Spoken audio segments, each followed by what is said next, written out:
All right, time to cut through the day's BS and news with New South Wales Liberal Senator Hollie Hughes, who was at the Star ahead of Scott Morrison's speech. I can see you there, Hollie. Looking very, very nice. I am, a little black tie. I can tell you, everyone's very excited to be out and about, and a little bit of black tie. There's a few of us that have found the gowns are maybe a little tighter or a little looser than they were previously, as well as some of the boys in their tuxes. Joining you is Sky News contributor Stephen Conroy, always looking dapper. Stephen, welcome. Good to be with you. Melbourne has actually had some summer for the last few days. It's fantastic. Sunshine. We like. Oh, you lie, sunshine, Stephen. Warmth. Never. Stephen Conroy, what do you make of Albanese's new attitude towards migrants? I think he's being smart in what he says, but it's not what his lefty colleagues would agree with him over. Well, a couple of different issues. Firstly, in your editorial, Chris, I think you confused policies on refugees with policies on migration. So I think they are two completely separate issues. And, you know, the open borders sort of story you told is to do with refugees, which the Labor Party has for a long time now, since the 2016 National Conference made it very clear, because I was there, I was on the floor, I was part of the debate, that there was not going to be the open border policy that many in the Labor Party wanted. It was a very firm position. On the general question of migration, I think the points that Jim was making absolutely dovetail with what Albo said. We want the best possible mix of our migration policy. We want to know what's the optimal number, what's the best mix within that optimal number. And all that Albo's done is quite sensibly said, well, we're not just signing up to a Liberal Party policy, which can continue to favour one particular cohort of potential immigrants. But 160,000 is not a large number after what we've just lost in the last 2 years.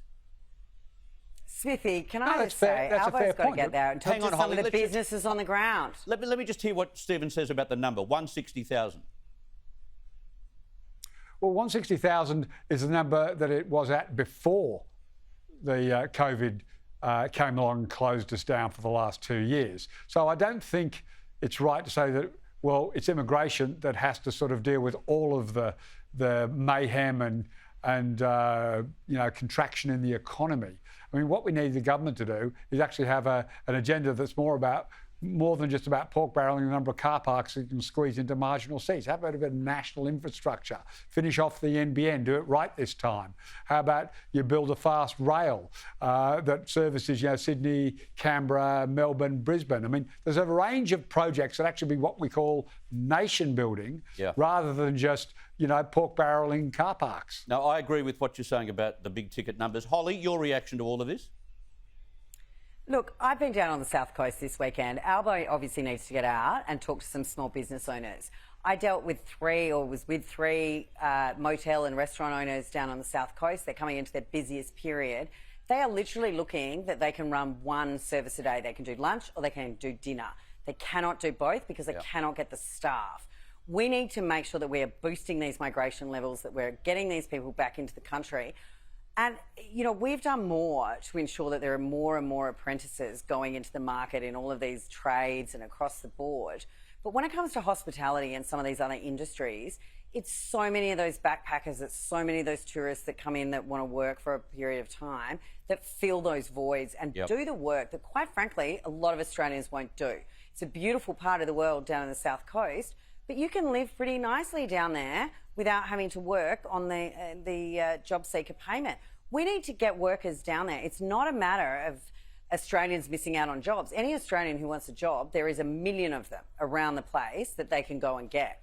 We are struggling to get people to pick fruit. We're struggling to get people to work in our restaurants, in our accommodation. A universal story right across the country. We're going to miss a summer. But we're going to miss a summer if we don't start getting these workers in. I don't know who Albo's talking to. Maybe not his branch stackers out in Western Sydney, who normally like these kind of programs. But, I mean, Albo, it's not even small target, it's no target. It's ridiculous.